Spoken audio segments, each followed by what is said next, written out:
everybody, and welcome to the Upkeep for Monday, May 4th, 2020, and May the 4th be with you. That's right. It's all of the magic news you need in 10 minutes or less. Our first big news item is the same as it's been for a lot of weeks. We're going to keep telling you the results of the MagicFest Online tournaments. This was a weekly tournament, weekly championship coming up this past weekend.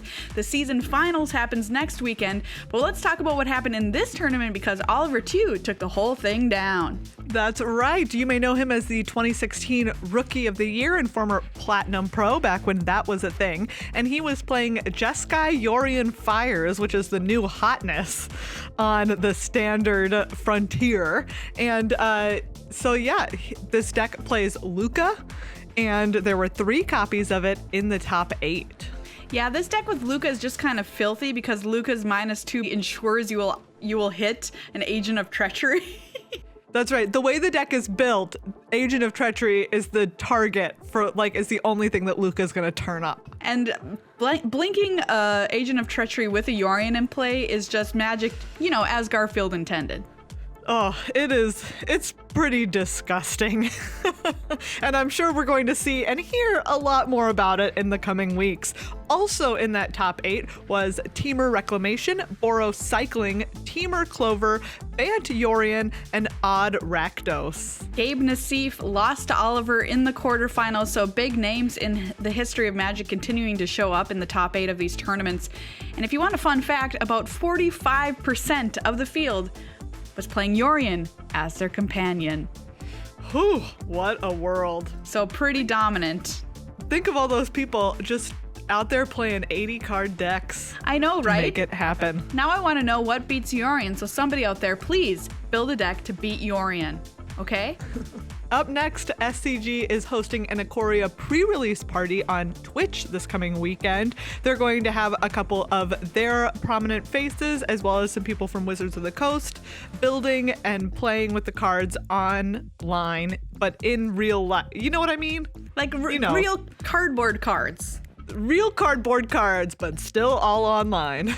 Yeah, this is pretty exciting stuff. Happy to see them doing it and still playing with, some good old-fashioned cardboard the way that I barely remember Magic used to be played. That's right. Cube Draft is coming to Arena on June 21st, by the way. Very excited about this.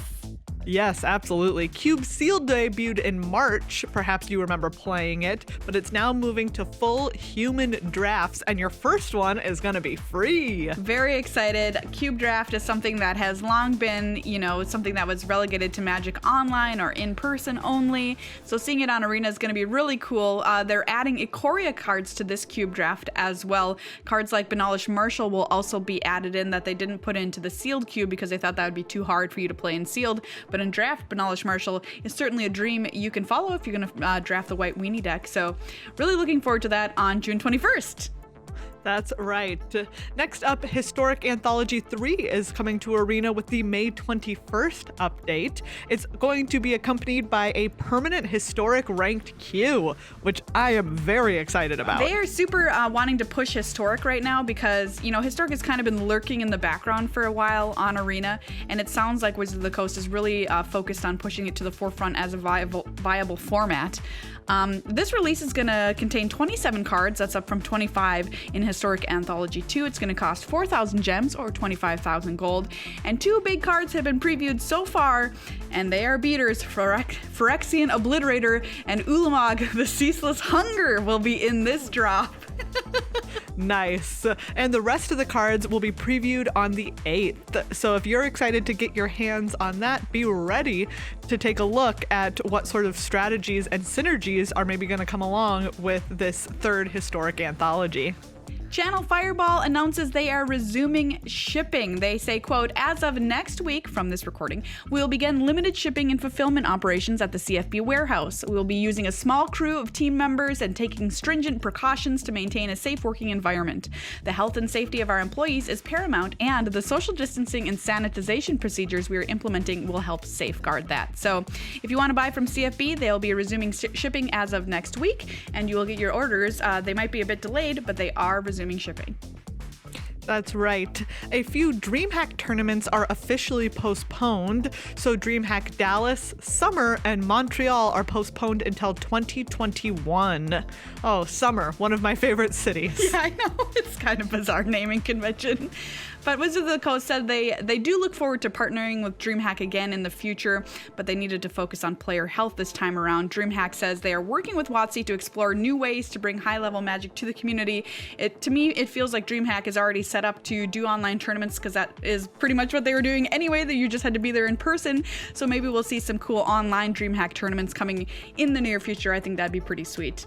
Yes, speaking of online tournaments, Red Bull announces Untapped Season 2, Your Go.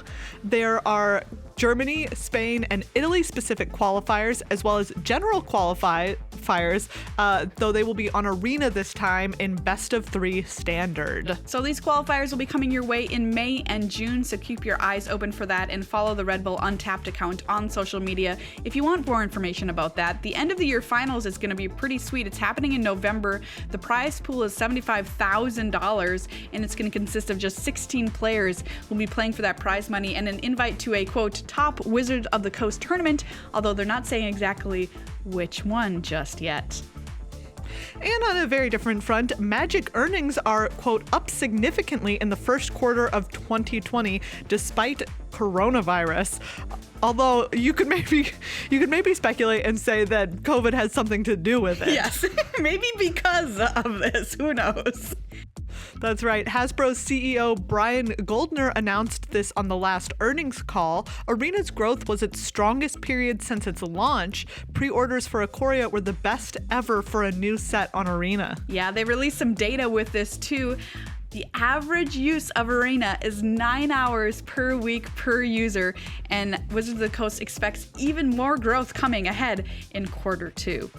I want to know who's out there playing like 1 hour a week to even out the fact that I am blowing past that 9 hour average. I know, exactly. For me, it is way more than that. Uh-huh.